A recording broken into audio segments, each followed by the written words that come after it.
You ask Tiger to solve. This deals with linear equations with one unknown.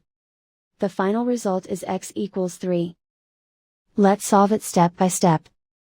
Swap sides. Group all constants on the right side of the equation. Subtract 12 from both sides. Group like terms. Simplify the arithmetic.